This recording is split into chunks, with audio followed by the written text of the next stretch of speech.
Hoje a gente vai falar sobre o mangá. O mangá é um tipo de história em quadrinho, que é um gênero narrativo, ou seja, conta uma história, só que através de desenhos. Conduz a narrativa através da composição dos quadros e dos desenhos. Os diálogos são feitos através de balões e as descrições sonoras através de onomatopeias. Também tem outras ferramentas que podem ser usadas para dar mais expressividade à história, como a escolha de cores, o tamanho das coisas, perspectiva, entre outros recursos visuais. Mangá é como a gente chama as histórias em quadrinhos japonesas, e elas surgiram da tradição do teatro de sombras, que era um jeito de disseminar lendas e mitos da cultura japonesa. Mais tarde, essas lendas foram escritas no papel e também desenhadas. Um mangá bem famoso é o Naruto, do Masashi Kishimoto. Você já deve ter visto na TV ou no computador, porque ele também virou um desenho animado, que a gente chama de anime quando é um desenho animado japonês.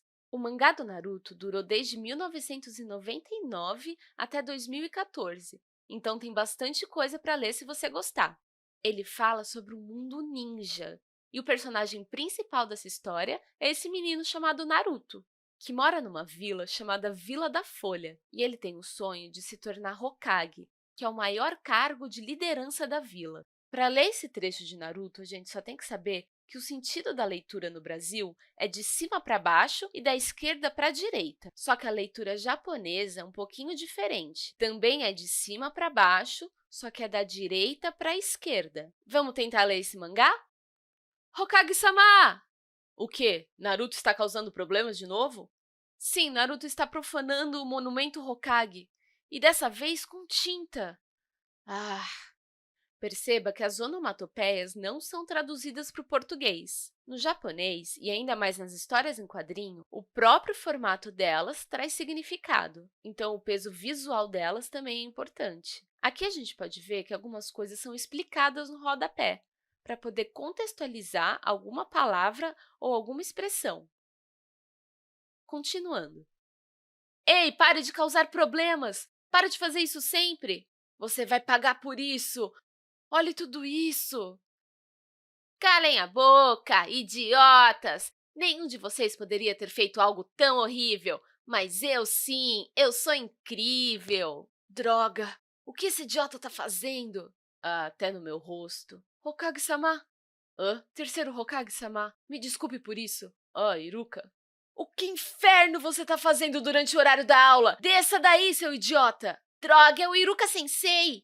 Conseguiu entender a direção da leitura? O que você achou? Ficou com vontade de continuar a ler esse mangá? Gostou do desenho? Essas são só as primeiras páginas do primeiro volume de Naruto. Também pode comprar nas bancas de jornal se você se interessar. Como vimos, as histórias em quadrinhos são narrativas visuais, e nelas a imagem tem o papel de passar uma mensagem, assim contando uma boa parte da história. Normalmente, o papel do narrador nessas narrativas vai ser um pouco menor, e às vezes ele nem existe. Até tem algumas histórias em quadrinhos com o narrador contando o que está acontecendo, mas o que é mais comum é o diálogo entre os personagens e um grande uso dos recursos visuais. A gente viu alguns deles. O balão de fala, por exemplo, a composição da página, os próprios quadrinhos, as onomatopeias, que podem também vir acompanhadas de balões, e o uso das cores. Os balões podem indicar o tom de voz da personagem. No Naruto, a gente viu que tem os balões assim. Quer dizer que os personagens estavam gritando. Naquele caso, porque eles estavam bravos. Mas pode ser por medo também, ou qualquer outro motivo que faça a pessoa gritar.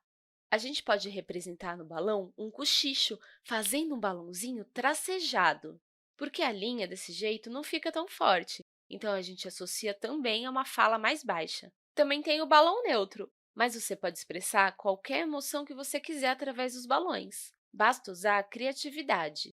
Claro que nem sempre vai estar muito óbvio. Por isso, a gente tem que prestar atenção sempre no contexto da história.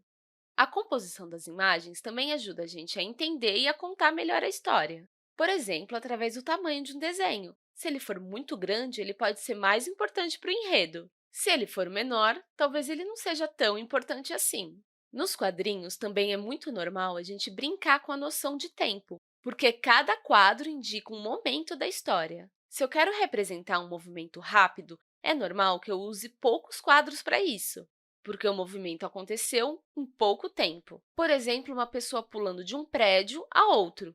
Eu posso representar isso em dois quadros. Um, ela saltando de um prédio, no outro, ela aterrissando no outro prédio. Se eu quiser representar um movimento mais lento ou só dar mais atenção para esse movimento, eu posso usar vários quadros para mostrar ele acontecendo. Uma pessoa, por exemplo, tentando aproximar a mão de uma borboleta, com cuidado e delicadeza.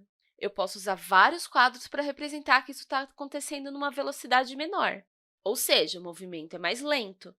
Então, eu uso vários quadros para mostrar que aquele momento demorou para passar. As onomatopeias são os efeitos sonoros dos quadrinhos e ajudam a ambientalizar a gente no cenário. Nos livros, a gente pode descrever os sons que acontecem. Nas histórias em quadrinhos, a gente busca representar através das onomatopeias. Pode ser o som de uma bomba, de uma ambulância, de algum animal, de um carro. E o que agrega mais significado a elas é o formato que elas tomam. É uma escrita diferente do texto comum dos diálogos. Nas histórias em quadrinhos, a gente também pode usar a cor como expressão, mas os mangás, no geral, são preto e branco. Então, a gente usa as sombras para dar mais ou menos contraste ao desenho. E também as achuras. É uma técnica que cria o efeito de sombra, através do desenho de linhas paralelas bem próximas, ou, às vezes, linhas cruzadas. As achuras e as sombras criam a ilusão de volume no desenho e também dá mais textura a ele, trazendo mais expressividade à história que você está lendo. A gente viu aqui sobre os mangás, mas existem vários outros tipos de quadrinho.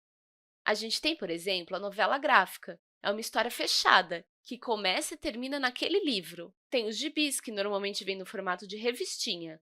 Turma da Mônica é um deles. Os comics americanos, que também vêm em formato de revista, o Super-Homem, o Batman, por exemplo. E a gente tem também as tirinhas soltas, que a gente encontra mais em revistas, jornais.